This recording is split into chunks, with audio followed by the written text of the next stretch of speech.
வானிலை மையத்தின் தென்மண்டல தலைவர் பாலச்சந்திரன் செய்தியாளர்களை சந்திக்க அந்த காட்சிகளை நாம் பார்த்துக் கொண்டிருக்கிறோம். பெஞ்சல் புயல் கரையை கடக்க இருக்கக்கூடிய ஒரு சூழலில் வானிலை மையத்தின் தென்மண்டல தலைவர் பாலச்சந்திரன் செய்தியாளர்களை சந்திக்க தயாராக இருக்கிறார். அந்த காட்சிகள்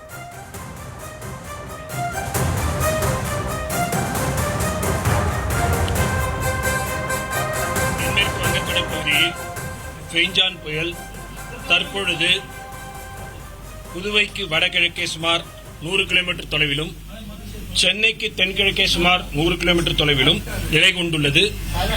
தற்பொழுது இது மணிக்கு 10 கிலோமீட்டர் வேகத்தில் நடந்து கொண்டிருக்கிறது. இது இன்று மாலை காரைக்காலுக்கும் மகாபலிபுரத்திற்கும் இடையே புதுவைக்கு அருகில் கரையை கடக்கக்கூடும்.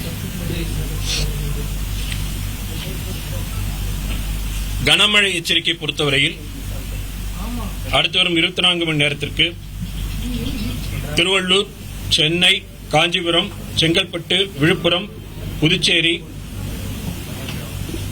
ஆகிய மாவட்டங்கள், கடலூர் ஆகிய மாவட்டங்களில் ஓரிரு இடங்களில் அதிக மழையும், வேலூர், திருவண்ணாமலை, திருப்பத்தூர், பெரம்பலூர் மற்றும் மயிலாடுதுறை மற்றும் டெல்டா மாவட்டங்களில் ஓரிரு இடங்களில் கன முதல் மிக கனமழையும், கிருஷ்ணகிரி, தருமபுரி, சேலம், நாமக்கல், திருச்சிராப்பள்ளி ஆகிய மாவட்டங்களில் ஓரிரு இடங்களில் கனமழைக்கும் வாய்ப்புள்ளது.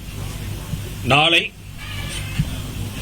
கடலூர், புதுவை, விழுப்புரம், கள்ளக்குறிச்சி ஆகிய மாவட்டங்களில் ஓரிரு இடங்களில் அதிக கனமழைக்கும், திருவள்ளூர், சென்னை, காஞ்சிபுரம், ராணிப்பேட்டை, செங்கல்பட்டு, திருவண்ணாமலை, தருமபுரி, சேலம், திருப்பத்தூர் மற்றும் டெல்டா மாவட்டங்கள் ஆகிய மாவட்டங்களில் ஓரிரு இடங்களில் கன முதல் மிக கனமழையும் பெய்யக்கூடும்.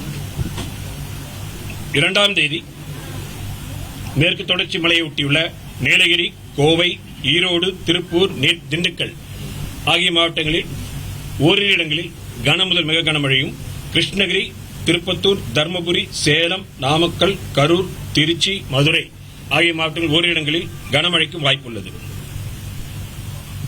பலத்த காற்றுக்கான எச்சரிக்கை பொறுத்தவரையில் இன்று புயல் கரையை கடக்கின்ற பொழுது திருவள்ளூர் தொடங்கி மயிலாடுதுறை வரையிலான வடகடலோர மாவட்டங்களில் பலத்த காற்றானது மணிக்கு 70 முதல் 80 கிலோமீட்டர் வேகத்தில் அவ்வப்பொழுது 90 கிலோமீட்டர் வேகத்தில் வீசக்கூடும்.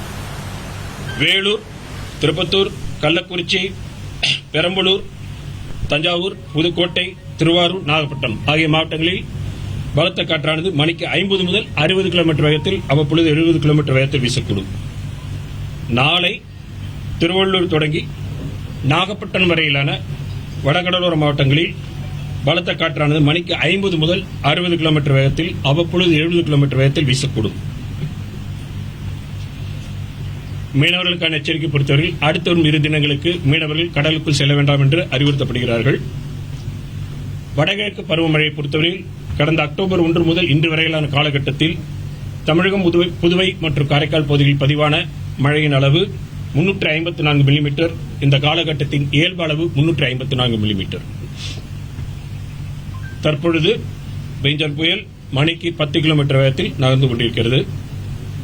கடந்த 24 மணி நேரத்தை பொறுத்தவரையில் சென்னை மற்றும் அதனை ஒட்டியுள்ள மாவட்டங்களில் மழை அதிகமாக பெய்துள்ளது. அதிகபட்சமாக எண்ணூரில் 13 சென்டிமீட்டர் மழை பதிவாகியுள்ளது. 8:30 மணி முதல் தற்பொழுது வரையிலான 1:30 மணி வரைக்கான மழையின் நிலவரம் பார்த்தீங்கன்னா சென்னை மற்றும் புறநகர் பகுதிகளில் மழை பெய்து வருகிறது. நுங்கம்பாக்கத்தில் 97 மில்லிமீட்டர், மீனம்பாக்கத்தில் 102 மில்லிமீட்டர், மகாபலிபுரத்தில் 70 millimetre, Vellore Chennai VIT campus Chennai 74 millimetre, Jaya engineering college 80 millimetre, எண்ணெய் ஓட்டி 73 millimetre, YMCA Nandanam 82 millimetre, ACS college Poonamallee 79 millimetre, Kolapakkam 102 millimetre, Hindustan university 68 millimetre, Puzhal 68 millimetre. இது காலை 8:30 மணி தொடங்கி இப்போது 1:30 மணி வரையில் சென்னை மற்றும் புறநகரில் குறைந்தபட்சம் 7 சென்டிமீட்டருக்கு அதிலிருந்து அதிகமாக மழை பெய்து கொண்டிருக்கிறது. காலையில் பொறுத்தவரையில் தரைக்காற்று பொறுத்தவரையில் நுங்கம்பாக்கத்தில் அதிகபட்சமாக கஸ்டினஸ் 50 கிலோமீட்டர் வேகம் வரைக்கும் பதிவாயிருக்கிறது. இது காலை 8:30 மணி வரைக்கும் அந்த கணக்கு. மேலும் நுங்கம்பாக்கத்தில் இன்று காலை 5 மணி முதல் 8:30 மணி வரையான காலத்தில் அதாவது 3 மணி நேரத்தில் 45 மில்லிமீட்டர் பதிவாயிருக்கிறது. இதுதான் இப்ப மழை நிலவரம் தொடர்ந்து வந்துகிட்டு இருக்கு. காற்றுக்கு எச்சரிக்கையும் கொடுத்திருக்கிறோம். 100 கிலோமீட்டர் புதுவைக்கு வடகிழக்கு, சென்னைக்கு தென்கிழக்கு இருக்கு. 10 கிலோமீட்டர் வேகத்தில் நகர்ந்து கொண்டிருக்கிறது. இது கரைக்கு அருகில் வரும்பொழுது அதனுடைய வேகம் சற்று குறையக்கூடும். வேகம்னா நகர்வு வேகம் சற்று குறைவதற்கான வாய்ப்பு இருக்கிறது.